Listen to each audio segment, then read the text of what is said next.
చిన్న పిల్లల దగ్గర నుంచి పెద్దవాళ్ళ వరకు చాలా ఫాస్ట్‌గా చేసేసుకునే ఏదైనా ఒక ఫుడ్ ఐటెమ్ ఉంది అంటే అది కేవలం ఆమ్లెటేనండి.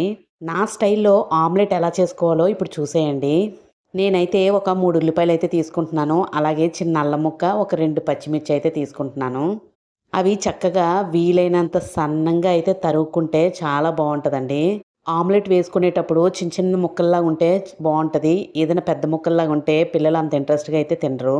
వీలైతే కొత్తిమీర ఉంటే కొత్తిమీర కూడా యేసుకోండి.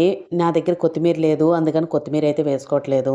ఇంకా వీడియో చూస్తూ ఎవరైనా లైక్ ఇవ్వకపోతే తప్పకుండా ఒక లైక్ అయితే చేయండి. అలాగే మన ఛానల్‌ని సబ్స్క్రైబ్ చేసుకుంటారని మనస్ఫూర్తిగా కోరుకుంటున్నాను. మీకు ఏ వంటలు కావాలి, ఎలాంటి వంటలు కావాలి అనేది మీరు కామెంట్ సెక్షన్‌లో అయితే పెట్టండి. తప్పకుండా ఆ వంటలనైతే ట్రై చేసి వీడియోలో అయితే పెడుతూ ఉంటాను. చూసారు కదండీ! ఉల్లిపాయలైతే చక్కగా కట్ చేసుకోవడం అయితే ఇంకా కంప్లీట్ అయిపోయింది. ఇప్పుడు వీటన్నిటిని ఒక బౌల్‌లోకైతే తీసుకుందాము.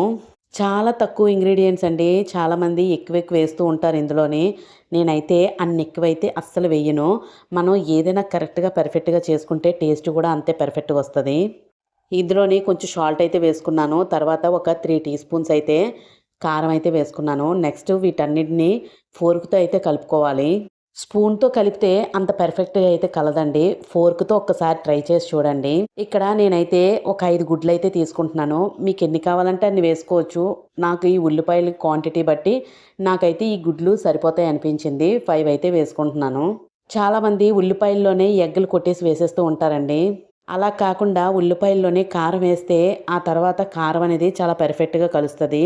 అదే ఎగ్స్ వేసిన తర్వాత కారం వేస్తే కారం ఉండలు కట్టేసినట్టుగా అయిపోతది. ఇప్పుడు చూసారు కదండీ!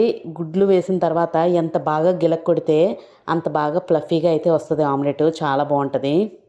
చూసారు కదా! ఫైనల్‌గా అంతా బాగా కలిసిపోయింది కదా! ఇంక దీన్ని ఆమ్లెట్ అయితే వేసుకుందాము. నేనైతే దోస ప్యాన్ అయితే తీసుకుంటున్నాను. అందు మీద కొంచెం ఆయిల్ అయితే వేసి చక్కగా మొత్తం అంతా స్ప్రెడ్ అయ్యేలాగా మొత్తం రౌండ్‌గా అయితే వేసేసుకున్నాను. చాలామంది ఒక మూకుడులో అయితే వేస్తూ ఉంటారు. అది లోపల కొంచెం ఉడకలేనట్టుగా ఉంటది. చాలా ఇబ్బంది పెడుతూ ఉంటది. ఇదనుకోండి చాలా పర్ఫెక్ట్‌గా ఉంటది.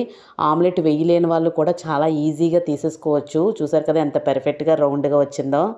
చాలా సింపుల్‌గా, చాలా తక్కువ టైంలో ఈజీగా ఆమ్లెట్ అయితే నా స్టైల్‌లో ఎలా వేసుకోవాలో ఈ వీడియోలో అయితే మీరు చూసారు కదా! మన ఛానల్‌లో ఇంకా మంచి మంచి వంటలైతే వస్తూ ఉంటాయి, ఉన్నాయి కూడా. తప్పకుండా అందరూ వాచ్ చేస్తారని మనస్ఫూర్తిగా కోరుకుంటున్నాను. ఆమ్లెట్‌కి ఎప్పుడూ రసంతోని మంచి కాంబినేషను. మీరు కూడా తప్పకుండా ట్రై చేసి ఎలా వచ్చిందో కామెంట్ చేయడం అస్సలు మర్చిపోవద్దు.